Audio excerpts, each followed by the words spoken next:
नमस्कार दोस्तों, स्वागत है आपका द स्टडी आइस के डेली करंट एमसीक्यू प्रोग्राम में। और शुरुआत करेंगे हम कल के अभ्यास प्रश्न के साथ। हाल ही में राष्ट्रीय वन्यजीव बोर्ड द्वारा इसके विस्तार की मंजूरी के बाद निम्नलिखित में से कौन सा भारत का दूसरा सबसे बड़ा टाइगर रिजर्व बन गया है? Option A Kanha tiger reserve, option B Corbett tiger reserve, option C Sundarban tiger reserve, option D Bandhavgarh tiger reserve. Answer B. 19 अगस्त 2025 को एनबीडब्ल्यूएल ने सुंदरवन टाइगर रिजर्व के 1044.68 वर्ग किलोमीटर विस्तार को मंजूरी दी। 3629.57 वर्ग किलोमीटर हो गया। इस विस्तार से एसटीआर को भारत के 7वें सबसे बड़े बाघ अभयारण्य से दूसरे सबसे बड़े बाघ अभयारण्य में बदल दिया, जो आंध्र प्रदेश के नागार्जुन सागर श्रीशैलम टाइगर रिजर्व से थोड़ा पीछे है। इस विस्तार में 3 बाघधारी क्षेत्र मतला, रेडीघी और रामगंगा शामिल किए गए। इसी के साथ चलिए शुरुआत करते हैं हम आज के प्रश्नों की। ग्रेट निकोबार द्वीप परियोजना के संदर्भ में निम्नलिखित कथनों पर विचार कीजिए। कथन 1, इसमें एक बंदरगाह, हवाई अड्डा, बिजली संयंत्र और टाउनशिप शामिल है। कथन 2, वन अधिकार अधिनियम 2006 के तहत इसके लिए ग्राम सभा की सहमति आवश्यक है। कथन 3, ये अधिनियम 1956 के अंतर्गत प्रशासक द्वारा भूमि परिवर्तन की अनुमति देता है। उपयुक्त में से कौन सा या से कथन सही है या है? ऑप्शन ए केवल 1, ऑप्शन बी केवल 1 और 2, ऑप्शन सी केवल 2 और 3, ऑप्शन डी 1, 2 और 3। Answer D. ग्रेट निकोबार परियोजना एक विशाल बुनियादी ढांचा योजना है जिसमें कई घटक हैं। वन अधिकार अधिनियम 2006 के तहत वन भूमि के हस्तांतरण के लिए ग्राम सभा की सहमति आवश्यक है, लेकिन आदिवासी जनजाति संरक्षण अधिनियम 1956 प्रशासक को हस्तांतरण को मंजूरी देने का अधिकार देता है, जिससे विधिक अतिव्यापन होता है। भारत तथा नेपाल के बीच विवादित क्षेत्रों में निम्नलिखित स्थानों को पश्चिम से पूर्व की ओर व्यवस्थित करें। 1 लिम्पियाधुरा, 2 काला पानी, 3 लिपुलेख दर्रा। नीचे दिए गए कूट का उपयोग करके सही उत्तर का चयन कीजिए। Option A 1, 2 and 3, option B 2, 3 and 1, option C 3, 2 and 1,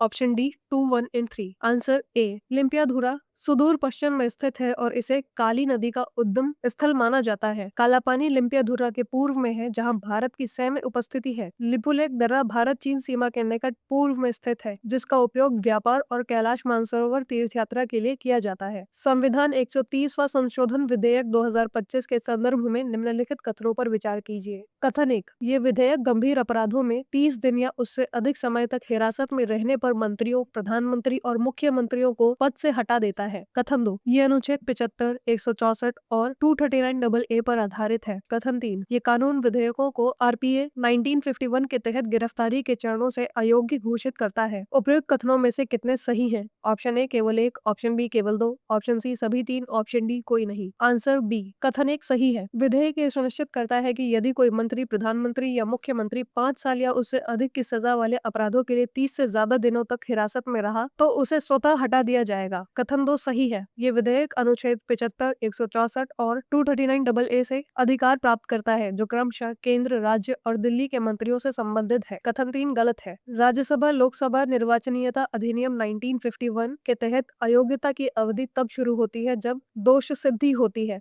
गिरफ्तारी या निरोध पर नहीं। निम्नलिखित में से कौन सा सबसे उपयुक्त कारण है जिसके अंतर्गत उच्चतम न्यायालय ने हाल ही में बिना प्रतिबंध के आवारा कुत्तों को छोड़ने के बजाय उन्हें शरण देने, टीकाकरण करने और नियंत्रण करने का आदेश दिया? ऑप्शन ए रेबीज के जोखिम को कम करने और सार्वजनिक सुरक्षा सुनिश्चित करने के लिए, ऑप्शन बी कुत्तों के गायब होने से होने वाले पारिस्थितिकी असंतुलन को रोकने के लिए, ऑप्शन सी सड़क पर रहने वाले कुत्तों से जुड़ी शहरी सांस्कृतिक पहचान को प्रोत्साहन देना, ऑप्शन डी नसबंदी कार्यक्रमों पर नगर पालिका व्यय में कटौती करना। आंसर ए भारत में विश्व में रेबीज से होने वाली लगभग 36% मौतें होती हैं, जिनमें अधिकांश मौतें आवारा कुत्तों के काटने से होती हैं। उच्चतम न्यायालय ने हमलों को कम करने और सुरक्षित सार्वजनिक स्थान सुनिश्चित करने के लिए शरण स्थलों, टीकाकरणों और नसबंदी पर बल दिया है। भारत में प्रतिवर्ष 1.5 करोड़ से अधिक कुत्ते काटने की घटनाएं होती हैं, जिससे आवारा कुत्तों के नियंत्रण को महत्वपूर्ण सार्वजनिक स्वास्थ्य प्राथमिकता माना जाता है। आधुनिक हवाई युद्ध में उपयोग किए जाने वाले fibre optic torch decoy system का सबसे सटीक विवरण कौन सा है? ऑप्शन ए एक हल्का खींचा जाने वाला उपकरण जो दुश्मन की मिसाइलों को गुमराह करने के लिए विमान के रेडार और इलेक्ट्रॉनिक हस्ताक्षर की नकल करता है। ऑप्शन बी एक उपग्रह आधारित निगरानी प्रणाली है जो दुश्मन के विमानों और ड्रोन पर नजर रखती है। ऑप्शन सी, एक भू आधारित रेडार जैमर जो दुश्मन के संचार नेटवर्क को निष्क्रिय करने के लिए डिजाइन किया गया है। ऑप्शन डी, फाइबर ऑप्टिक्स मार्गदर्शन प्रौद्योगिक युक्त लंबी दूरी की हवा से हवा में मार करने वाली missile. Answer A, FOTD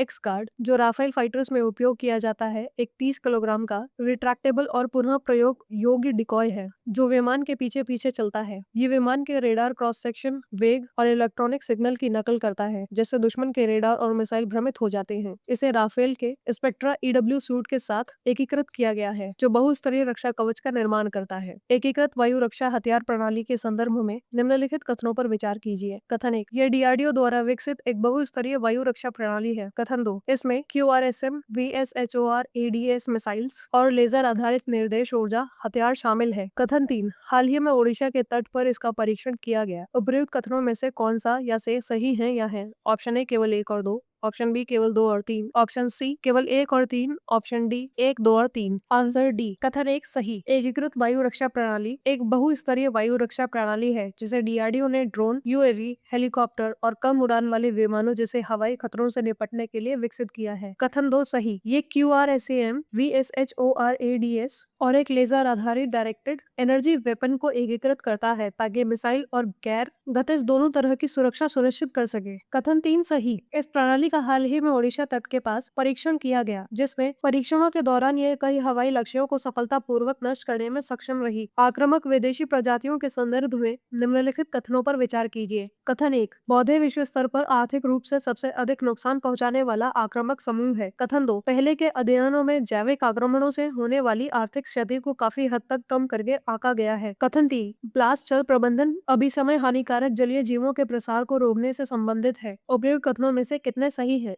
option A केवल 1, ऑप्शन बी केवल 2, ऑप्शन सी सभी 3, ऑप्शन डी कोई नहीं। आंसर सी, कथन 1 सही है। पौधे सबसे महंगे आक्रामक समूह पाए गए जिनकी प्रबंधन लागत 1960 से 2022 तक $296 बिलियन है। कथन 2 सही है। नेचर इकोलॉजी एंड इवोल्यूशन में प्रकाशित नए अध्ययन में वैश्विक लागत को लगभग 16 गुना कम आंका गया पाया गया। कथन 3 सही है। ब्लास्ट जल प्रबंधन अभी समय जहाजों के बैलेस्ट जल के माध्यम से आक्रामक जलीय जीवों के प्रसार को रोकता है। निम्नलिखित में से कौन से सूक्ष्म जीव इस बात के महत्वपूर्ण उत्क्रांतिक संकेत प्रदान करते हैं कि कैसे सरल कोशिकाएं जटिल यूकैरियोटिक कोशिकाओं में विकसित हुई? Option A cyanobacteria, option B Asgard archaea, option C microplasma, option D actinomycetes. Answer B, Asgard archaea को यूकैरियोट्स के सबसे निकटतम जीवित संबंधी माना जाता है। इनमें असामान्य साइटोस्केलेटल प्रोटीन पाए जाते हैं जैसे कि 2 FTSZ पैरालॉक्स और ट्यूबुलिन समान प्रोटीन जो संरचनात्मक जटिलता के प्रारंभिक प्रयोगों को दर्शाते हैं। ये खोजें सरल प्रोकैरियोट्स जटिल यूकैरियोट्स के उत्क्रमण की समझ के लिए महत्वपूर्ण संकेत प्रदान करती हैं। निम्नलिखित में से कौन सी प्रजाति जो केवल गल्फ ऑफ कैलिफोर्निया के एक छोटे से हिस्से में पाई जाती है अब गंभीर रूप से संकटग्रस्त है और इसके विश्व भर में केवल 10 ही जीवित व्यक्तियों के बचे होने की जानकारी है जो अवैध गिल्लेट मछली पकड़ने के कारण है? Option A dugong, option B vaquita porpoise, option C